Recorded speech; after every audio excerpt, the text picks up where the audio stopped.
I asked, let me know in the comments if you would like me to do a video showing you how to make this, and you answered.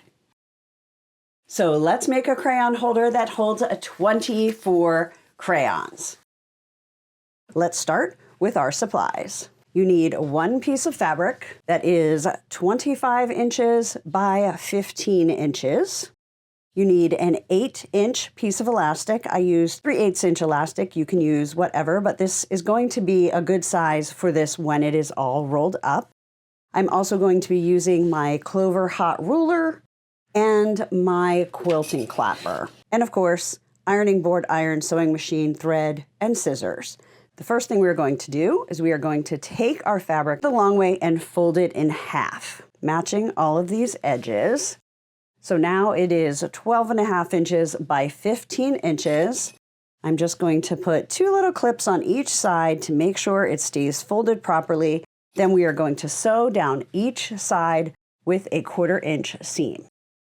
Now before I sew a 1/4 inch down each side, I'm going to grab a leader fabric, which if you haven't seen me talk about this before, is simply a piece of scrap fabric that you're going to put over the feed dogs. And I usually start about 1/2 inch to 1 inch back, put my foot down. Then any bird's nests are going to be back on the leader fabric, and you're going to be smooth stitching by the time you get to your project. This works great when you're starting off the end of a project.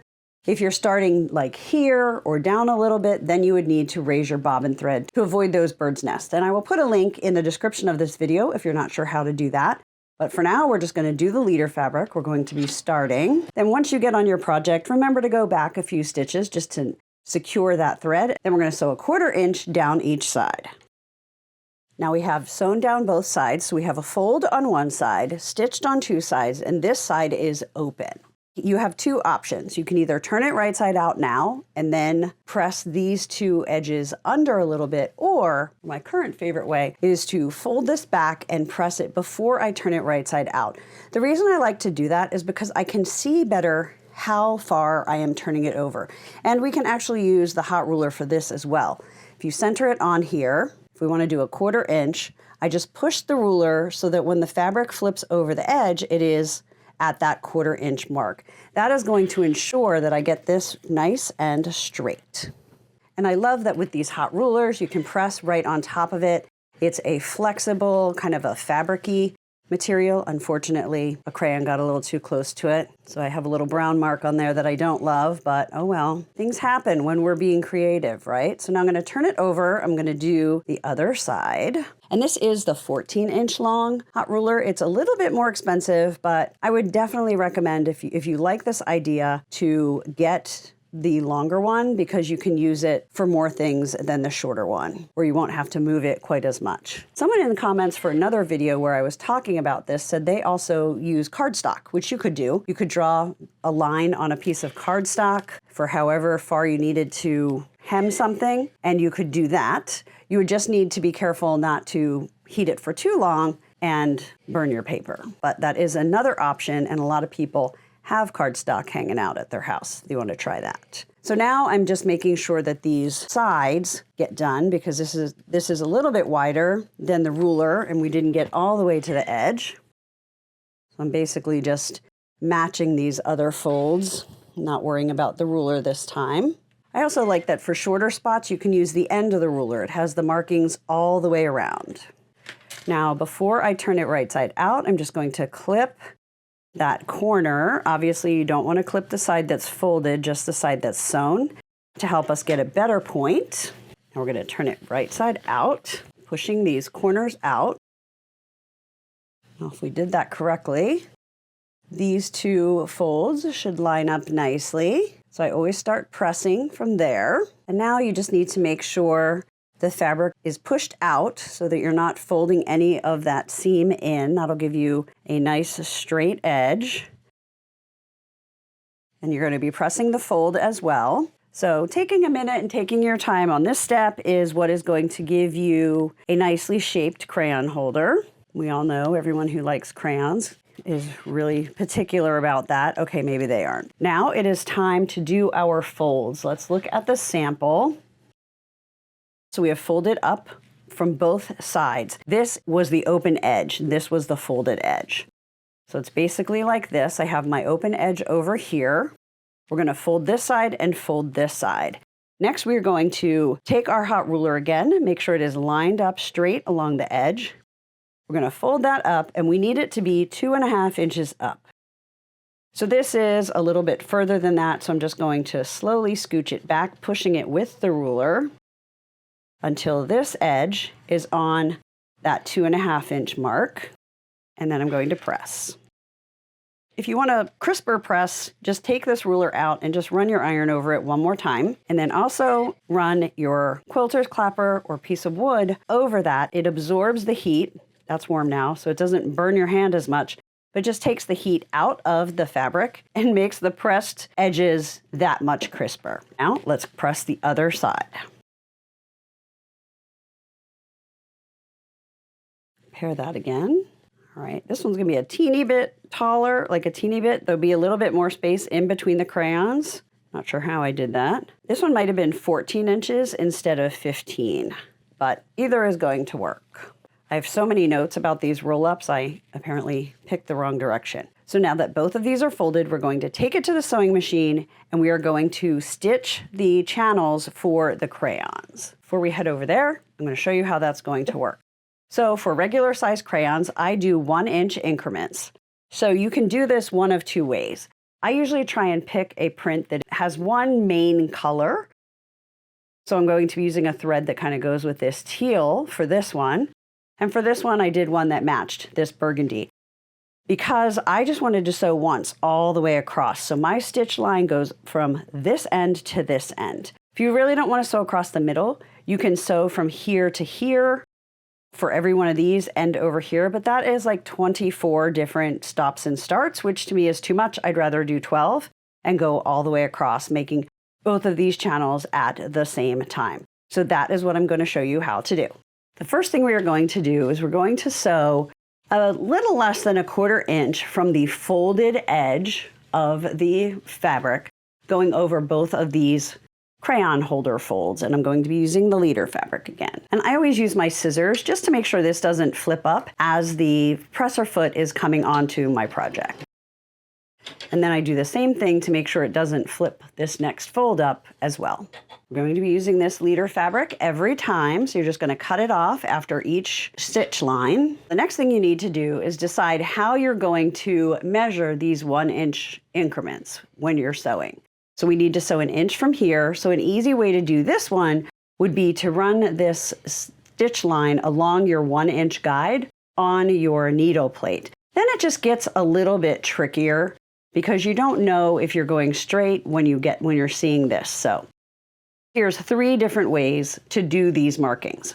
Number 1, you could take a pen or a pencil and draw lines all the way across in 1 inch increments, but that's never my favorite way. Another way is to use 1 inch painter's tape, and this is what I used on the 8 crayon one. I demonstrated this. So using the painter's tape is a little bit harder on this one because it is so much wider. You're going to need a much bigger piece of tape, but here's how you would do it. You would take your tape and you would put it right at that stitch line on the one side and press that down.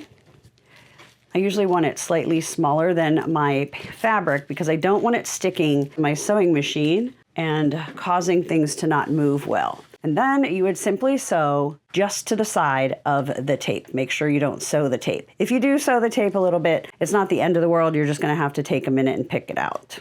And you'll notice I just sewed straight across. I didn't stop, so my stitching is going to go all the way through. And then what you would do is you would just pick up this tape and move it and do your next stitch line. Now, one thing that I haven't done yet on this is if you are making this for littler kids or think they might be a little rough getting their crayons in and out, you can backstitch on each part of this fold. I've just sewn straight across and assumed it'll be fine. But if you want it to be a little bit more sturdy, you want to go right off the edge and then take a few stitches back and then keep going. And then you would do the same thing when you get to the fold on the other side. Now the tape method works great. You will probably be able to use one piece of tape all the way across this crayon roll, I found it usually resticks well 8 to 10 times. We would need to make it work 12 times, which you probably could. But let me show you the third way, which is actually my preferred way, and I think is honestly the best way if you're going to be making multiple crayon rolls. So one very unfortunate thing is when I don't click one specific button on my camera and it tries to autofocus and everything then is out of focus. So I'm having to redo this part where I'm showing you my favorite way of stitching all of these crayon lines.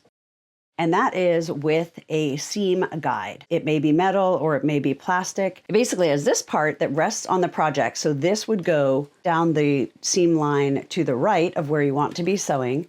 And then this goes through the foot. Just check your manual because this might be different for each sewing machine. I'm putting it on a walking foot on a Janome sewing machine. And there is a little hole back here. And I just push that through.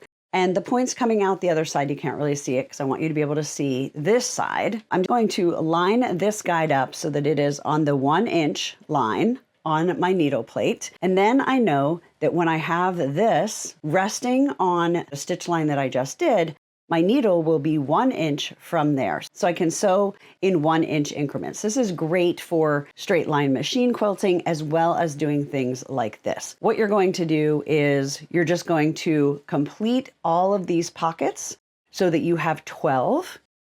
And if you sew straight across, it is going to make the 12 on the one side and the 12 on the other side. Now it is time to add our elastic. And so what you're going to do is you're going to fold it in half, matching these raw edges, and we're going to tuck it inside the long part of the fold. So not inside the crayon section, right, this shorter section. We're going to do it inside of the longer part. Let me show you how to figure out where it goes.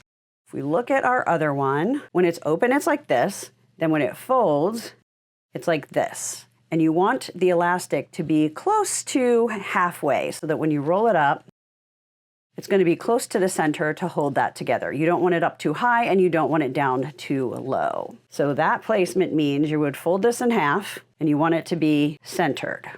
So then I'm just going to pick that up and do that. This is our last stitch line. So basically we have 13 across and then the other two. So we sew 15 straight lines and do a little bit of ironing and we make a crayon roll or a crayon holder for 24 crayons. Not too bad. You want to sew this a little bit less than 1/4 inch as well, just to make sure you are catching those raw edges and sealing that up and have enough space for the crayon. I'm going to make sure the elastic is straight and then I'm going to use the scissors to just hold that all down. And because this is going to be pulled on and off of the crayon roll regularly, I'm going to go back and forth to reinforce that stitching. Now all that's left is to grab our box of 24 crayons and put them in the holder. Now one other thing I didn't mention about these crayon holders, I usually like to do a darker fabric versus a white because as crayons are going in and out of these and being loved and used for creativity, you will get some markings on the fabric and it's a little bit less noticeable on something with a more color or a darker color. But if they get too bad and it bothers anyone, these can go through the laundry. So let me know in the comments who you are going to make these for. Are you going to make them for someone you love? Are you going to make them to donate? Are you going to make them to sew and sell? I would love to hear what your plans are. If you love easy sewing projects like this, things to sew and sell, things to make for your home, things to make for gifts, or beginner to intermediate quilting, be sure to subscribe to my YouTube channel and hit that bell so YouTube lets you know every time I upload something new. Let's just have so much fun together. Sorry, I couldn't resist the pun.